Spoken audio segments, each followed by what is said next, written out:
हाँ, आज पहले तो आपका जो कल का होमवर्क मैंने दिया था उसके हिसाब से आपने क्वेश्चन बनाया होगा।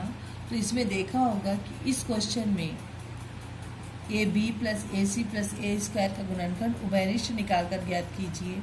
यहाँ पदों में, तीनों पदों में उभयनिष्ठ राशियाँ हैं तो वो आसानी से गुणनखंड निकल जाएगा। इसमें भी दोनों पदों में उभयनिष्ठ राशियाँ हैं, लेकिन यहाँ पे दो पदों में उभयनिष्ठ राशियाँ नहीं हैं। तो इसको कैसे हल किया जाए, यहाँ पे भी हाँ। तो ये जो क्वेश्चन है ये मैंने सर्वसमीका विधि से हल करना बताया था। सर्वसमीका विधि, यहाँ पे इस क्वेश्चन में देखिए तीनों पद में उभयनिष्ठ नहीं है। इसमें भी उभयनिष्ठ नहीं है, इसमें भी उभयनिष्ठ नहीं है, इसमें भी उभयनिष्ठ नहीं है, इसमें भी। मतलब कि गुणनखंड ज्ञात करने के लिए कुछ शर्तें आवश्यक होती हैं, जैसे कि आपका एक्स स्क्वायर माइनस 16। इस क्वेश्चन को आप सर्वसमीका विधि से हल कर सकते हैं। सर्वसमीका विधि मैं आपको बताऊंगी नहीं, ये आप लोग को पता है। A square plus A plus B का whole square equals to A square plus 2ab plus B square. इसी प्रकार एक्स स्क्वायर माइनस 16 को आप X square minus A square के फॉर्म में तोड़ के बना सकते हैं। तो ये क्वेश्चंस आपके बन जाएंगे। लेकिन ये जो क्वेश्चंस है, ये जो क्वेश्चन है, इसको बनाने के लिए हमें दूसरी विधि का प्रयोग करना पड़ेगा। वो है मध्य पद को, बहुपद के मध्य पद को तोड़कर गुणनखंड ज्ञात करना। बहुपद के मध्य पद को तोड़कर गुणनखंड ज्ञात करना। तो चलिए, हमारा आज का टॉपिक रहेगा बहुपद के मध्य पद को तोड़कर गुणनखंड ज्ञात करना। देखिए बहुपद, अब बहुपद में हमें सीखने के लिए बहुत कुछ हमने सीख लिया। देखिए बहुपद में आपने शेषफल प्रमेय, गुणनखंड प्रमेय और बहुपदों का गुणनखंड ज्ञात करना, ये सब जो मेन टॉपिक है उसको सीखने का बेस क्या है आपका? बहुपद को पहचानना, बहुपद को जोड़ना, बहुपद को गुणा करना, बहुपद को घटाना, बहुपद को भाग देना। ठीक है, उसके पश्चात आप आराम से बहुपद का गुणनखंड, बहुपद का शेषफल और बहुपद का गुणनखंड ज्ञात करना किस किस विधियों से होता है ये आप अध्ययन करेंगे। तो चलिए, आज हमारा टॉपिक क्या है? आज हमारा टॉपिक है बहुपद के मध्य पद को तोड़कर गुणनखंड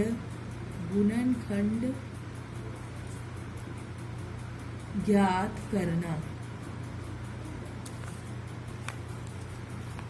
अब देखिए, बहुपद के मध्य पद को तोड़कर गुणनखंड ज्ञात करना, लेकिन क्या बहुपद को पहचानना मैंने बताया, मैंने बहुपद का बताया। अगर एक पद भी होता है तो उसको एक पदी बहुपद बोल देते हैं, और अगर दो पद होता है द्विपदी बहुपद बोलते हैं। लेकिन बहुपद का अर्थ है बहुत सारे पद हों, बहुत सारे पद हों, लेकिन उसको एक पद को एक पदी बहुपद बोल दिया जाता है, दो पद को दो पदी बहुपद। और उसका रूप क्या है, उसका व्यापक रूप क्या है, मैंने बताया। उसका व्यापक रूप है a x to the power n, a2 x to the power n minus 1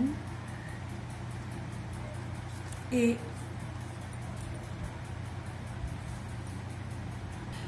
बहुपद के मध्य पद को तोड़कर गुणनखंड ज्ञात करना। इसमें हम जानते हैं बहुपद का जो व्यापक रूप है उसको पहचानना हमको आना चाहिए। बहुपद का एक पदी रूप, बहुपद का द्विपदी रूप, बहुपद का त्रिपदी रूप, इस प्रकार बहुत सारे बहुपद हैं। आप इसको डीप स्टडी करेंगे बुक से तो और आपको स्पष्ट होते जाएगा, एक एक करते जाएंगे। तो चलिए अभी हम बात, लेकिन ये जो है हर बहुपद के लिए नहीं होता, ये होता है द्विघातीय बहुपद, जिसको बोलते हैं वर्गात्मक समीकरण या क्वाड्रेटिक इक्वेशन। द्विघातीय बहुपद ये है ax square plus bx plus c। इसके रूप को हम मध्य पद को तोड़कर, इसका मध्य पद क्या है बी एक्स, अगर मैं इसको बी एक्स प्लस ए एक्स स्क्वायर प्लस सी लिखूंगी तो आप इसको मध्य पद नहीं कहेंगे, आपका मध्य पद बी एक्स ही होगा, क्योंकि ए एक्स स्क्वायर प्रथम पद है, बी एक्स प्लस सी ऐसा इसलिए कि अगर कोई भी बहुपद दिया है तो बहुपद को उसको आरोही या अवरोही क्रम में व्यवस्थित किया जाता है, और यहाँ पे बहुपद को अवरोही, बहुपद में जो चर राशि उसके घात को अवरोही पद में लिया गया है। आपको पता है ये बहुपद का क्या है, व्यापक रूप है। बहुपद का व्यापक रूप आप रिमेंबर कर लीजिए। मैं एक बार और रिमेंबर कराने के लिए बहुपद का व्यापक रूप आपको बताती हूँ।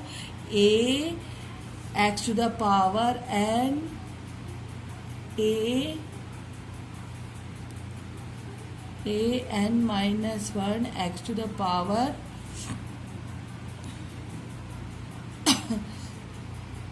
N minus one plus a n x to the power n minus two x to the power n minus two plus up to so on. अब देखिए आपका ये जो बहुपद का व्यापक रूप है, ये इससे रिलेटेड ही हमारा क्वेश्चन बनेगा। अब देखिए आपको मैं बताती हूँ इसको गुणनखंड को कैसे तोड़ा जाता है। आपको मैंने बता दिया कि बी एक्स की मध्य में रहेगा, एक्स वाला पद मध्य में रहेगा। अब उसको तोड़िए, कैसे तोड़ेंगे उसको देखिए। इसको तोड़ने का तरीका क्या होता है, हमारा एक उदाहरण ले लेते हैं हम। हमारा उदाहरण है x square plus 5x plus 6, ठीक है। इसमें मध्य पद क्या है 5x, मध्य पद क्या है 5x। अगर मैं इसको लिखूं 5x plus x square plus 6 तो मध्य पद एक्स स्क्वायर दिख रहा है, लेकिन एक्स स्क्वायर मध्य पद नहीं होगा, इसको x square plus 5x plus 6 के रूप में लेंगे और 5x मध्य पद होगा।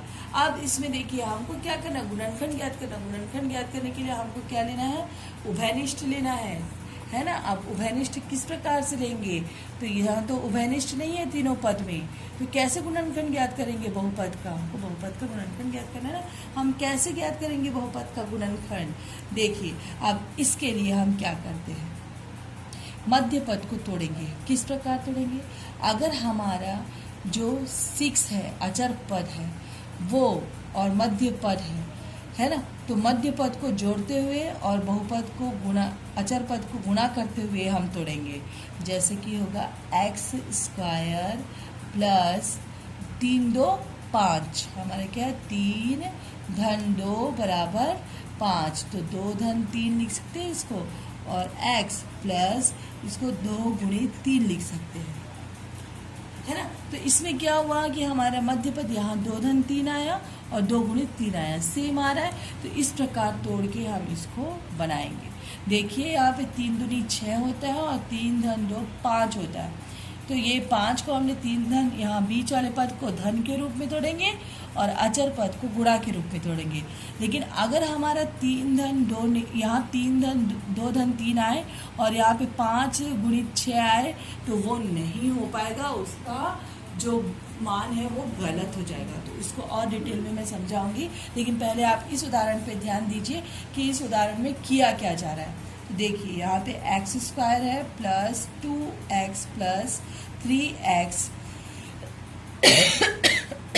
2 इंटू 3, सॉरी, तो ये हो जाएगा आपका एक्स स्क्वायर प्लस 2x और ये हो जाएगा आपका, इसको एक साथ ब्रैकेट में ले लेंगे, x square plus 2x plus 3x plus 2 into 3, ये हो जाएगा आपका एक्स स्क्वायर। एक्स को अगर हम कॉमन ले लें, अब हमको ये क्या हो जा रहा है, कॉमन लेते हुए हो जा रहा है, ठीक है। तो कॉमन लेंगे तो हमारे क्या हो जाएगा, कॉमन लेने का विधि क्या है, एक्स इंटू एक्स, इसको काट देते हैं, plus 2 into x plus 3 into x plus 2 into 3। यहाँ दोनों पद में x है, x को कॉमन लिया तो हमारा आ गया x प्लस 2 और यहाँ पे दोनों पद में क्या उभयनिष्ठ है, 3 दोनों पद में उभयनिष्ठ है, इसलिए 3 लिया और x प्लस 2। देखिए अब दोनों पदों में 2 पद है, यहाँ पे संक्रिया है, कोष्टक में लिखा हुआ है पद 2 है, बीच में प्लस चिन्ह से 2 पदों को विभाजित किया गया है। तो x प्लस 2 यहाँ पे भी है, x प्लस 2 यहाँ पे भी है, तो हमारा x प्लस 2 और कॉमन लेंगे तो यहाँ क्या बचेगा x और यहाँ क्या बचेगा, x प्लस 2 को कॉमन लेंगे तो 3। यह हमारा आ गया गुणनखंड। यहाँ पे एक और बात ध्यान देने का है कि हम यहाँ पे मध्य पद को तोड़ रहे हैं और ये सेम हम इसलिए कर रहे हैं। देखिए यहाँ पे हमको 3 सेम मैंने बताया है करके लेसन में कि जो उभयनिष्ठ लेना है उसके लिए इधर तीनों पदों में उभयनिष्ठ नहीं है, तो हमारा प्रयास ये है कि हमको उभयनिष्ठ चाहिए। तो यहाँ पे x, इन 2 पदों में तो x उभयनिष्ठ है, लेकिन हम ऐसा तोड़ देते हैं कि ये जो पद है, तीसरा पद है और दूसरा पद है, उसमें भी कुछ उभयनिष्ठ आ जाए।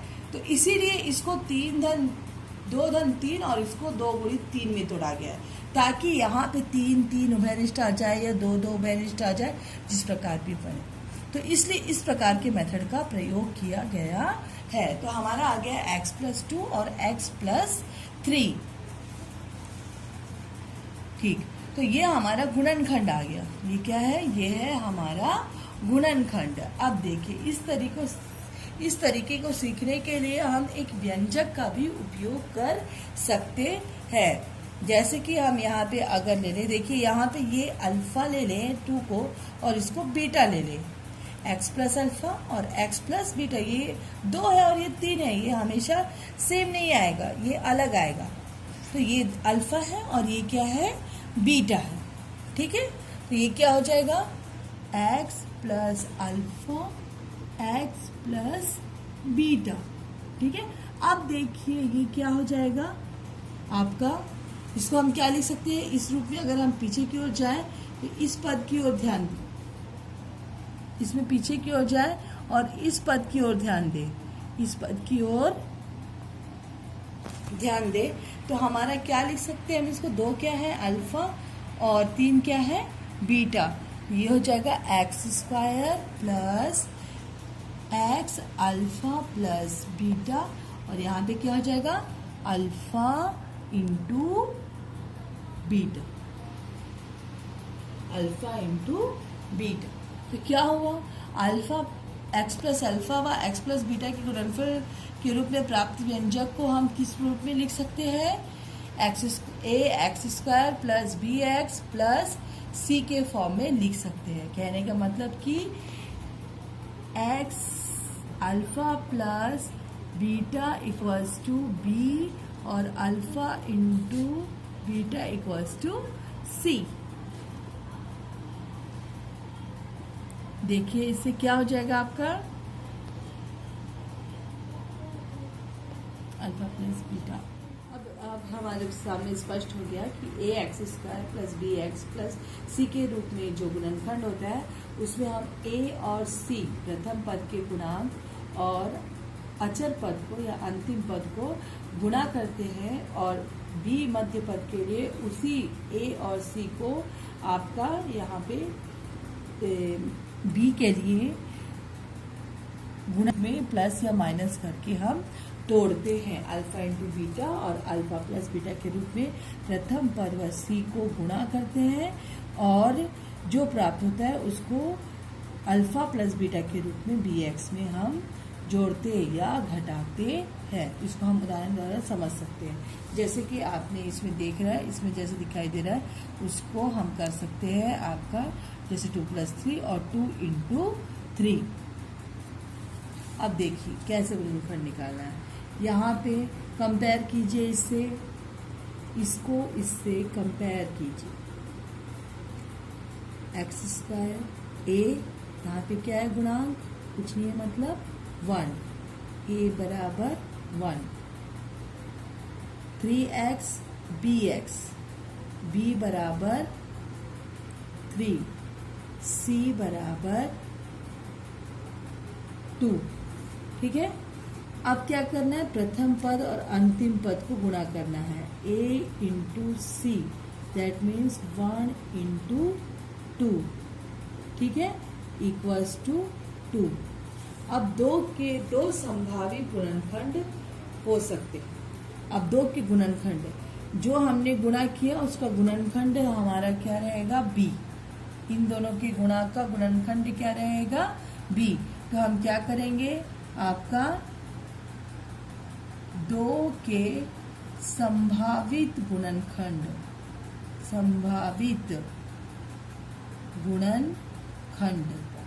हो सकते हैं।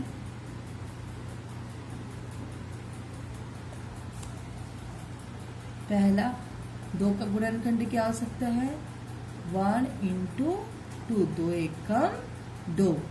या फिर क्या हो सकता है आपका -1 इंटू -2, +2 आना चाहिए क्योंकि यहाँ पे क्या है आपका 2 है, ठीक है।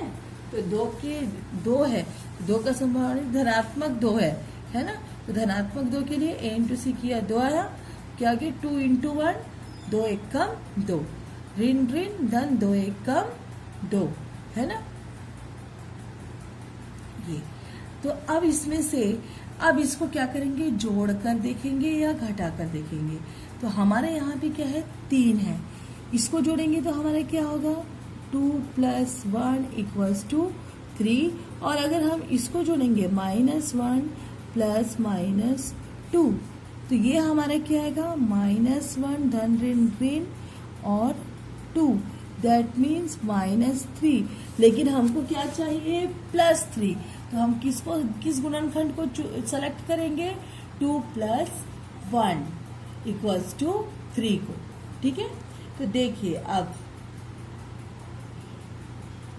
ये किस प्रकार आगे सॉल्व होगा। अब आपको इतना समझ में आ गया होगा कि आपको किस प्रकार गुणनखंड मध्य पद को तोड़ना है और गुणनखंड ज्ञात करना है।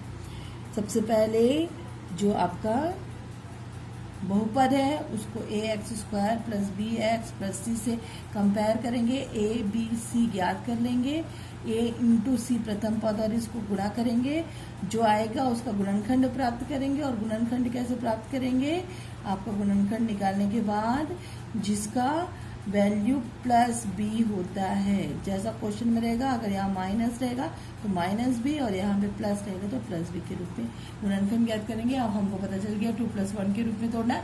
अब आगे हमारा सॉल्व करना है, ये हमको पता चल गया तो सॉल्व करने में हमको ज़्यादा मुश्किल नहीं जाएगा। सीधी सी बात है, हमारा x² रखेंगे हम, प्लस यहाँ पे रखेंगे 2 धन 1 x, प्लस यहाँ पे रखेंगे 2 × 1, ठीक है।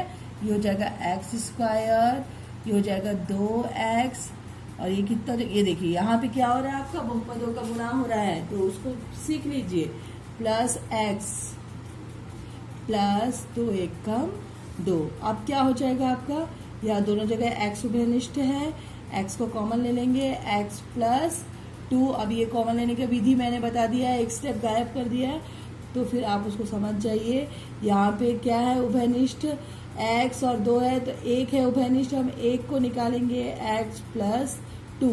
अब x + 2 को हम उभयनिष्ठ निकालेंगे, दोनों जगह रोक दिया था ना, x + 2 हमारा दोनों जगह उभयनिष्ठ है, उसको निकालेंगे, x + 2 का हमारा क्या बचेगा, x + 1। ये हमारा अभीष्ट गुणनखंड है, अभीष्ट गुणनखंड हमको प्राप्त हुआ, खंड हमें प्राप्त हुआ, ठीक है। ये इम्पोर्टेंट है, मध्य पद को तोड़कर आप गुणनखंड निकालना है। एक और क्वेश्चन हम सॉल्व करते हैं, चलिए। क्वेश्चन है,